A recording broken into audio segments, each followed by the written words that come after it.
Hi ಎಲ್ರಿಗೂ good morning. ಬೆಳಗ್ಗೆ ಎದ್ದು 5 ಗಂಟೆಗೆ ಎದ್ದೇಳಬೇಕಾಯ್ತು. 7 ಗಂಟೆಗೆ ಎದ್ದು ಎಲ್ಲ ಮಶ್ರೂಮ್ ಎಲ್ಲ ಕಟ್ ಮಾಡ್ಕೊಂಡು 10 ಜನಕ್ಕೆ ಅಡುಗೆ ಮಾಡಬೇಕಾಯ್ತು. ಅಮ್ಮ ಏನೋ ಶಕ್ತಿ ಹೊರಟೋಗಿದ್ರು. ಮಾಡವ ಒಂದು 2 ದಿವಸ ಅಡುಗೆ ಮಾಡಿಕವ ನೋಡೋಣ ಅಂತ ಹೇಳಿದ್ರು. ಅದಕ್ಕೆ ಮಾಡಿಕ್ತಾ ಇದ್ದೀನಿ. ಅವ್ರ ಲೆವೆಲ್ಗೆಲ್ಲ ಕಷ್ಟಪಡೋಕ್ಕಾಗಲ್ಲ.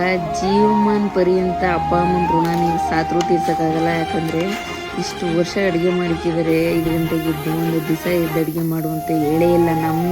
ನಮ್ಗೆ ಯಾವತ್ತೂ ಹೇಳಿಲ್ಲ ನಮ್ಮಮ್ಮ. Hats off to Har.